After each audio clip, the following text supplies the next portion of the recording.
Baik, terima kasih Walimul dan Hayatul.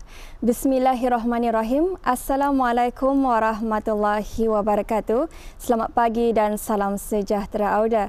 Alhamdulillah bersua kita kembali pada pagi ini menerusi lintas langsung dari daerah Tutong.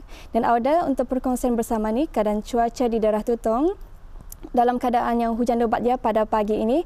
Jadi ingin diingatkan kepada Auda untuk sentiasa meningkatkan kewaspadaan Auda terutama bagi Auda yang sedang memandu pada pagi ini, dan patuhilah segala peraturan jalan raya yang telah pun ditetapkan. Dan apa yang diharapkan, semoga peja urusan Auda pada pagi ini dipermudahkan dan dilancarkan mengikut seperti mana yang Auda rancangkan Berada seperti biasa pada pagi ini akan dikongsikan bahan pengisian yang dapat kita saksikan bersama. Jadi sebelum itu, marilah kita ikuti terlebih dahulu satu bahan visual yang kami sediakan untuk Auda bagi edisinya untuk hari ini. Silakan.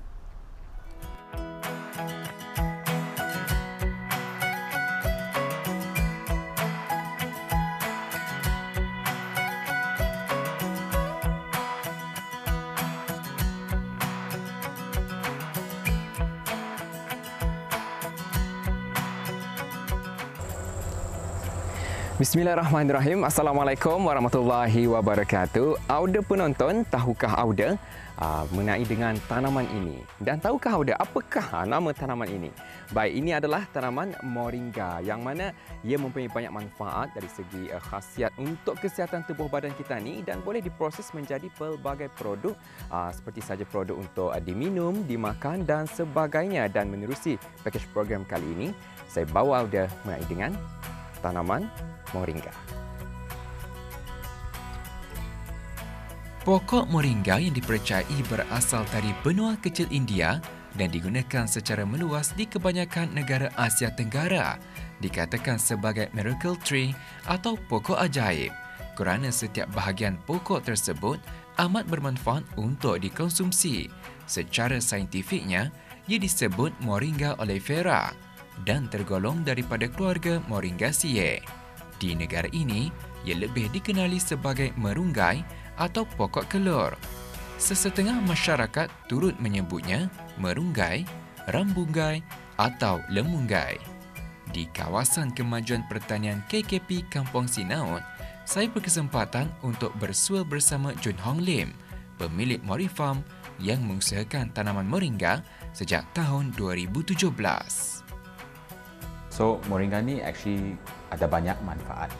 So, dulu-dulu sebelum mulakan bisnes kami, harus cari-carilah apa yang boleh ditanam di Brunei yang istimewa ke macam tempatan, produk tempatan lah.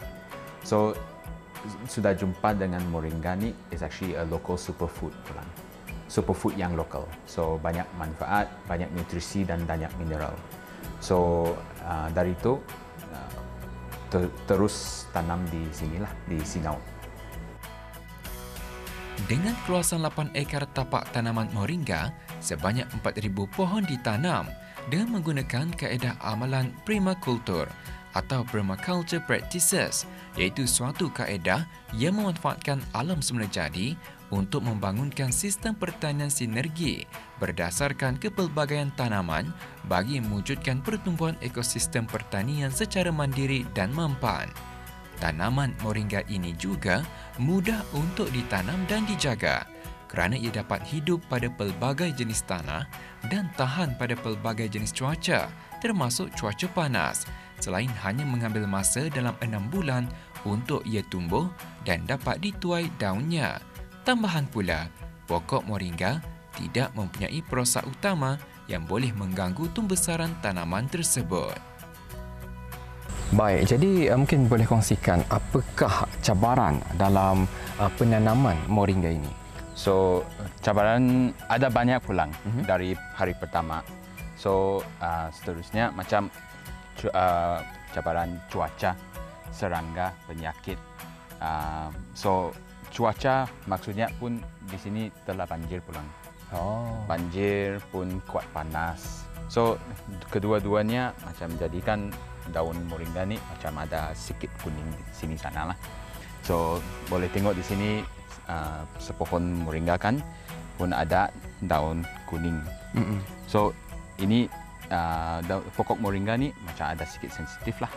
Tapi we have to find ways untuk stabilkan cuaca kami lah di sini. Untuk kami punya sistem permaculture dan organik, kami tak dapat pakai bahan kimia. So agrochemicals atau ubat indah dapat dipakai di sini lah. Okey. Jadi kalau sekiranya daun moringa itu kalau kita dapat lihat antara daunnya ia menguning seperti yang kita kongsikan adalah disebabkan oleh faktor cuaca dan faktor yang lain. Yes. Jadi bagaimana, adakah perlu dibuang daun yang berwarna kuning ini? Mesti dibuang sebelum kami proseskan ke 3 produk kategori kami lah. So maksudnya produk segar, produk teh atau produk serbuk. So semua ini kami mesti buangkan daun yang kuning lah.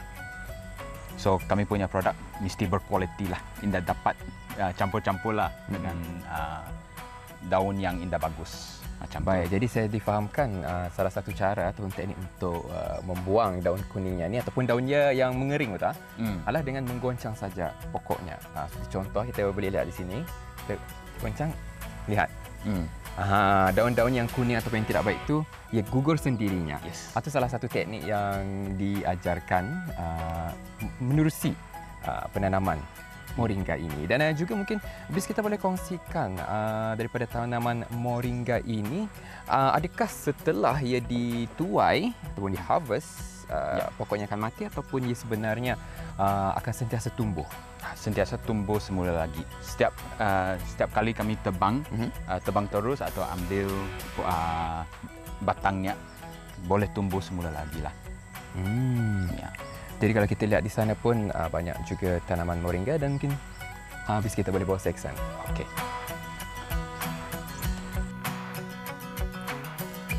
Dikenali sebagai superfood, daun moringa yang bersaiz kecil mempunyai 7 kali lebih banyak vitamin C daripada buah oren dan 15 kali lebih banyak kalium daripada pisang. Maka tidak hairanlah pelbagai produk berasaskan dari tanaman moringa dihasilkan, seperti serbuk moringa yang lazim digunakan dalam masakan, makanan dan minuman. Selain itu, daun moringa yang diproses dan dikeringkan boleh diolah menjadi produk teh. Moringa, sumber makanan lengkap yang kaya dengan kandungan antioksidan yang sangat tinggi, mengandungi antiinflamasi serta sumber vitamin dan mineral yang baik untuk tubuh.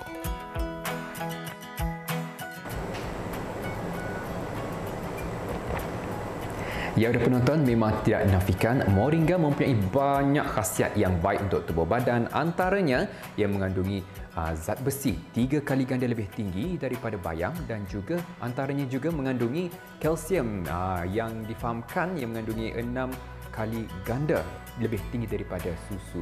Dan juga moringa ini yang baiknya juga untuk tubuh badan kita ni adalah ia mengandungi antioksidan untuk melawan penyakit dan juga ia baik untuk mengurangkan tekanan darah tinggi. Jadi mengapa tidak untuk kita ni mengamalkan pengambilan moringa kerana ia satu herba yang begitu baik dan mempunyai banyak khasiat. Saya harap menerusi pertemuan kita melalui pakej program kali ini dapat memberi audio penonton banyak manfaat mengenai dengan tanaman moringa. Sekian, Assalamualaikum warahmatullahi wabarakatuh. Jumpa lagi.